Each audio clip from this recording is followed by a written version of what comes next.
اسلام آباد عالمی مالیاتی ادارے IMF کی حکومتی اخراجات میں کمی کی کڑی شرط کو سامنے رکھتے ہوئے نگراں حکومت نے بجٹ خسارے میں کمی کے لیے اخراجات میں کمی کا بڑا فیصلہ کر لیا۔ مزید جانتے ہیں ابراز یونس کی اس رپورٹ میں۔ ذرائع کے مطابق نگران حکومت نے رواں مالی سال کے ترقیاتی پروگرام کے نئے منصوبے شروع نہ کرنے کا فیصلہ کیا ہے، جس کے تحت صرف جاری ترقیاتی منصوبوں کی ہی مالی ضروریات کو پورا کیا جائے گا۔ وزارت خزانہ کے ذرائع کا کہنا ہے کہ ملک کی مشکل مالی صورتحال دیکھتے ہوئے یہ فیصلہ کیا گیا ہے اور خصوصی سرمایہ کاری سہولت کونسل نے بھی تجویز کی حمایت کی ہے۔ پاکستان میں موجودہ مالی سال مہنگائی کی شرح 23.6% رہے گی۔ IMF FBR کی کارکردگی سے مطمئن۔ سربراہ IMF کی نگران وزیر اعظم سے ملاقات۔ امیروں سے مزید ٹیکس وصولی پر زور۔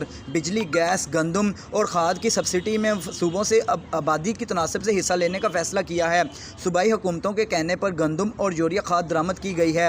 ٹریڈنگ کارپوریشن کے اجلاس کی درآمد کے واجبات 2000 ارب روپے سے زائد کیے ہیں اور صوبائی حکومتوں نے گزشتہ کئی سال سے اپنا حصہ ادا نہیں کیا۔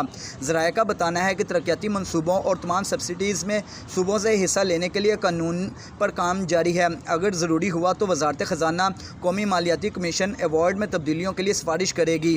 ذرائع کے مطابق وفاقی حکومت نومبر میں IMF سے مذاکرات سے قبل اخراجات میں نمایاں کمی چاہتی ہے، کیونکہ IMF قرض پروگرام کے تحت صوبوں کو رواں مالی سال 600 ارب روپے کا سرپلس دکھانا ہے اور IMF کے جائزہ مشن نے اگر سفارش کی تو پاکستان کو مزید $70 کروڑ ملیں گے۔